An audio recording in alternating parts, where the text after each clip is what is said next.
कृष्णा आणि पंचगंगेच्या तीरावर वसलेल्या नरसिंहवाडीला आल्यानंतर इथं प्रत्येक भक्तगण आहे तो विविध तालुका विविध जिल्ह्यातून आलेला असतो। खटाव तालुक्यामध्ये आलेले आमचे कांबळे सर जोडलेले आहेत। अरविंद कांबळे यांचे सुपुत्र आहेत। त्याचबरोबर हे जे आपल्याला स्वप्नील भाऊ बघायला मिळत आहेत अरविंद कांबळे यांचे सुपुत्र आहेत, आरएसएसचं काम करतायत। बंधू काय वाटतंय आज आपण ह्या दत्त मंदिराला भेट दिली, एक वेगळेपण आणि आनंद काय वाटतो? आनंद म्हणायला गेला तर ही दिवाळी आता झाली, पाडव्यात दीपावली पाडवा झाला। दत्त मंदिर किंवा हे श्री गुरुदेव दत्त यांच्या पदस्पर्शाने पावन झालेले नृसिंह ही जी वाडी जी आहे आपण म्हणतो त्याला आपल्या मराठी भाषेत नरसोबाची वाडी आपण असं म्हणतो।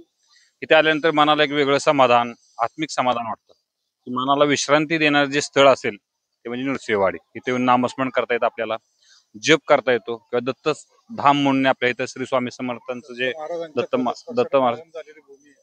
पावन झालेली भूमी आहे आणि इथं येऊन आपण जे काही दत्ताचं दर्शन घेतो। श्री दत्तात्रयाने 24 गुरु केले होते, त्यापैकी प्रत्येक गुरूंना त्यांनी मानवंदना दिली।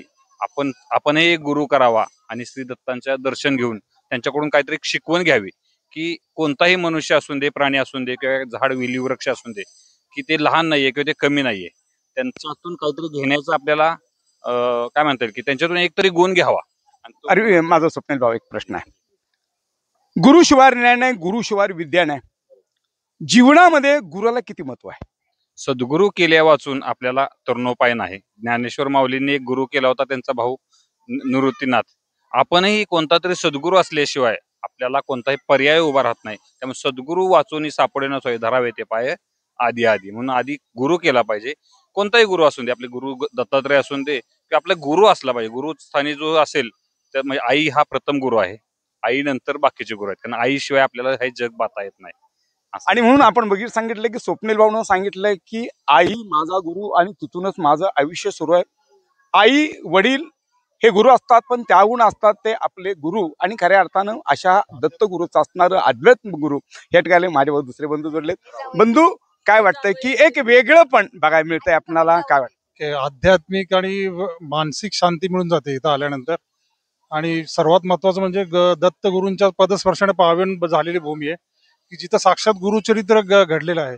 ज्यावेळी आपण गुरुचरित्राचं वाचन करतो की त्याच्यानंतर आपल्याला जाणवतं की त्यावेळी काळ कसा असेल आणि की ज्या खरंच ही भूमी म्हणजे धन्य आहे की जिथं आपणही ह्या महाराष्ट्रात जन्म घेतला की आपणही खूप हे भाग्यवान आहोत की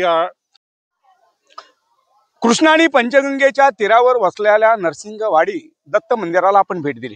महाराष्ट्राच्या विविध भागातून विविध राज्यातून असंख्य लाखो या ठिकाणी आपल्याला भगिनी जोडलेले आहेत। त्यावर दिदी माझ्याकडे आलेले। दिदी, निसर्ग आणि सौंदर्याच्या खुशीत वसलेल्या आपणाला पंचगंगा आणि कृष्णेच्या तीरावर आपण आला, दत्त मंदिरामध्ये आल्यानंतर काय वेगळे भाव आणि काय वेगळा आनंद असतो? शांत प्रसन्न वाटतंय हे ठिकाण आपल्याला। काय वाटतंय की निसर्गाच्या आणि सौंदर्याच्या खुशीत वसलेलं दत्त महाराजांचं दर्शन घेतल्यानंतर एक मनाला काय वेगळं पण वाटतं? शांतता वाटते, मन प्रसन्न होतं। आणि आपण बघतो दुसरे दिदी माझ्या, दिदी काय वाटतंय तुला? हे रमणीय ठिकाण आहे, मनाला कुठेतरी एक सात्विक भावनेचा एक वेगळा ठेवा देणार आहे, काय वाटतं? इथं पंचगंगाच्या तीरावर मस्त वातावरण सुद्धा प्रसन्न वाटतंय आणि तसेच श्री दत्त गुरु महाराजांचं पण दर्शन व्यवस्थित झालं आमचं। आणि म्हणून इथं प्रत्येक माणसांच्या भावनात असणारे भाव वेगळे आहेत। खरं इथं अर्थानं 1000 वर्षांची परंपरा जपणार असेल तर मात्र निसर्ग आणि सौंदर्याच्या खुशीत वसलेल्या तीरावरची कृष्णा आणि पंचगंगेच्या तीरावर वसलेल्या गावाचा इतिहास तुमच्यापर्यंत पोहोचवण्याचा आमचा छोटासा प्रयत्न। महाराष्ट्र ही संतांची भूमी आहे।